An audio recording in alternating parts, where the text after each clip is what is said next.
Let me do my own very quick little response video, most likely to myself, of Claudia at the Spinster's Library, who did a video called "It's a Numbers Game."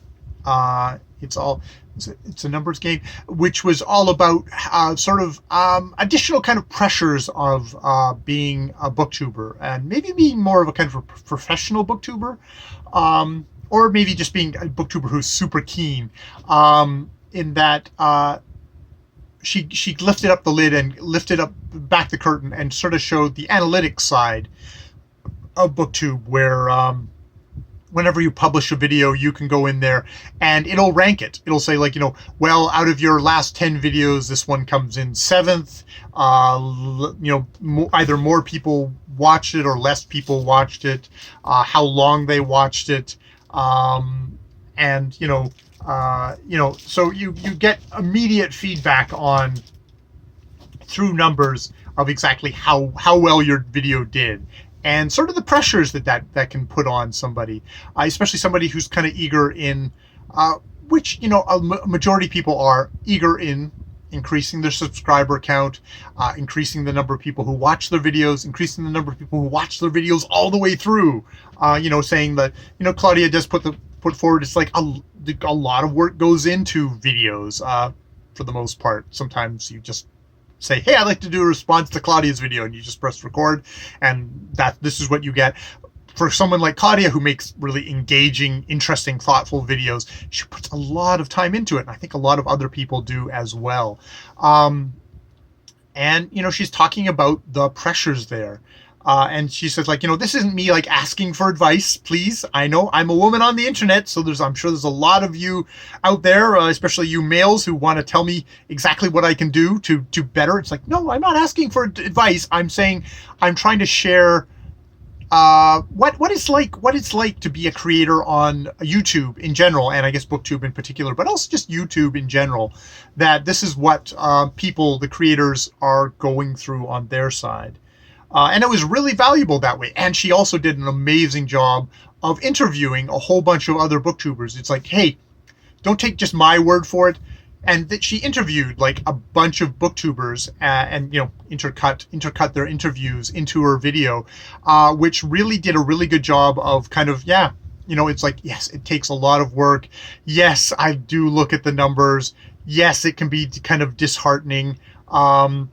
That kind of stuff, and that kind of a bit more of that kind of the treadmill thing. It's a treadmill effect, which I think I'd been finding on my stuff as well, and I've kind of taken steps to deal with it. Of course, the great Steve Donahue did his own response video to it, because I think it's valuable, because Steve is somebody who has a very large channel, but is somewhat of an anomaly in the BookTube ecosystem and the YouTube ecosystem, in that he resolutely really doesn't give a shit about what people, if you like my videos, that's great. If you don't like my videos, that's also great. He knows when he makes, I think he gave the example of, when I do a video on comic books, which actually I kind of like the comic book videos, they get way less views.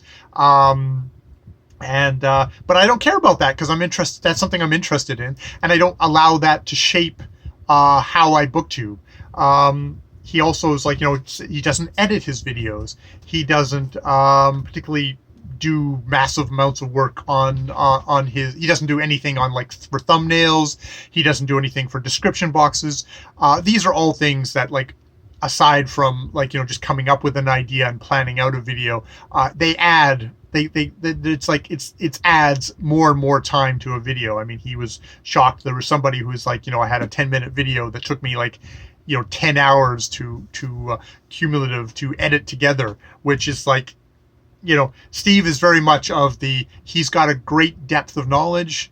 He can basically kind of extemporize on any topic, and he just presses record, records his video, and then just uploads it. And that's about the entire extent of his thing. And he's been extremely successful with that.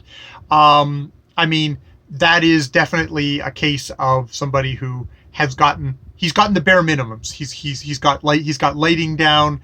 He knows that the sound on his phone is perfectly fine, and he just talks about what he likes, and he's been extremely successful.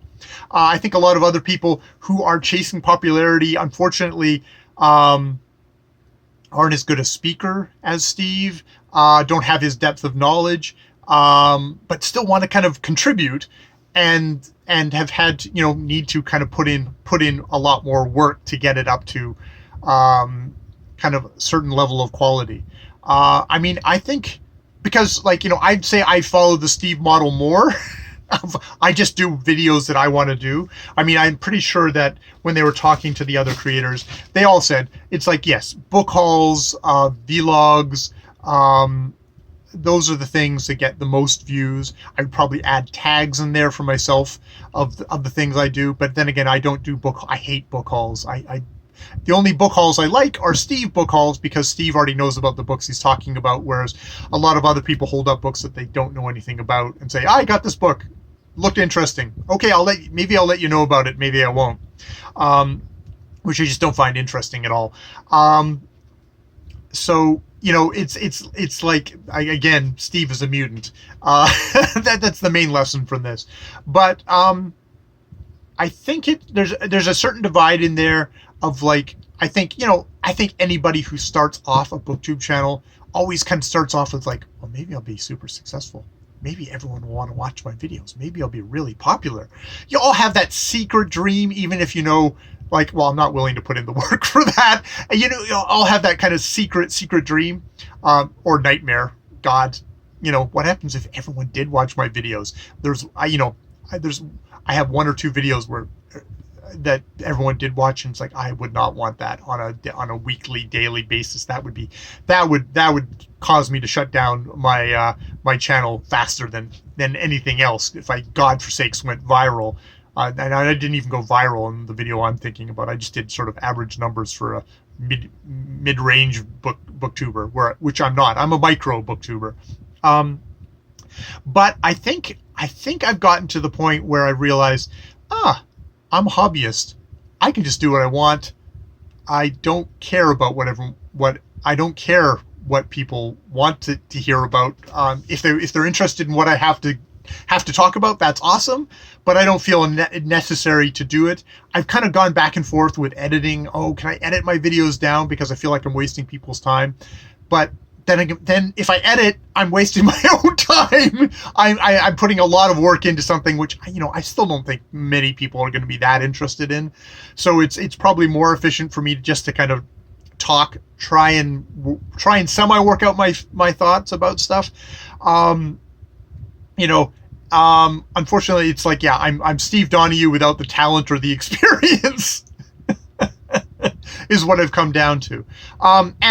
And because my own special psychoses, I have trouble with comments, of just kind of a contract of feeling guilty about when people leave comments on my videos. I feel bad because I'm not contributing enough back into the BookTube ethos, and that was actually driving me kind of unhealthily to over-consuming BookTube myself, and still not leaving that many comments.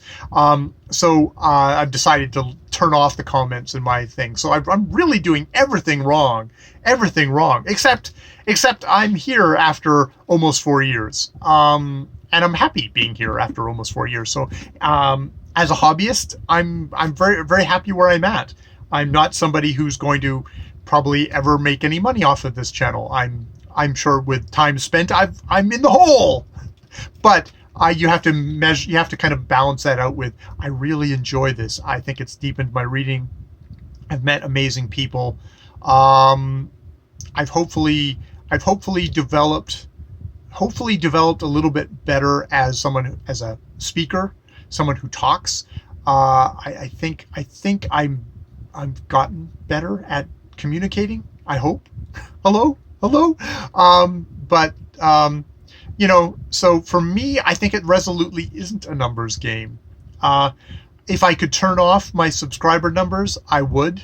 I leave it up on my channel just to give people an idea of I guess where I am in the ecosystem. I feel bad about like, turning things off. I turned off comments, but I'm not going to turn off likes or dislikes. I'm not going to turn off view count. I'm not going to turn off subscriber stuff, because it's like, that's kind of a part of what this site is about.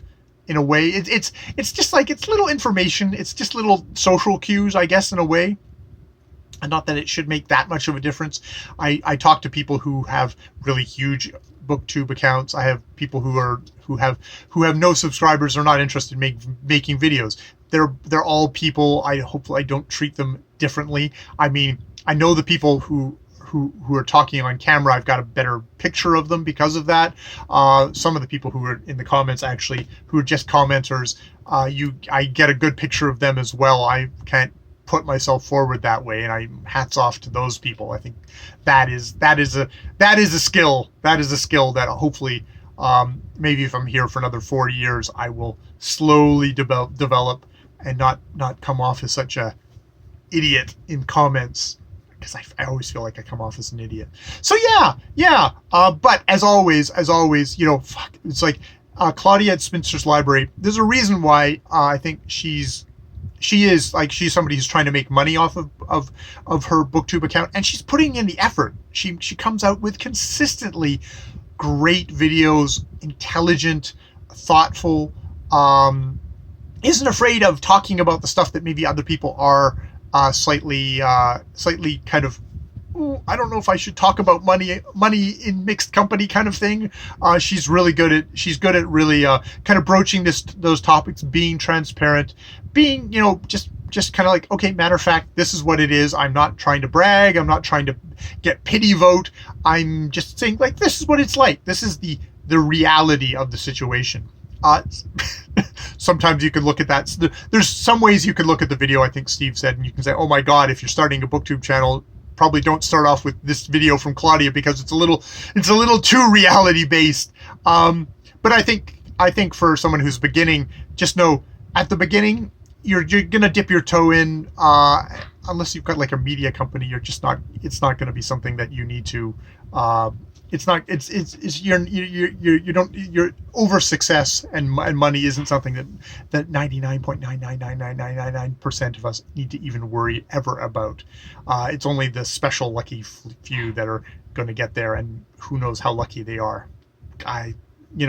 Being well known, being in a public eye to an extent that you have millions and millions of followers, sounds not that great to me. I'd much prefer to just go to my job and work there than have to do all that stuff. That would be terrible. Okay, that's my response to Claudia and to Steve, I suppose. All right, more videos later.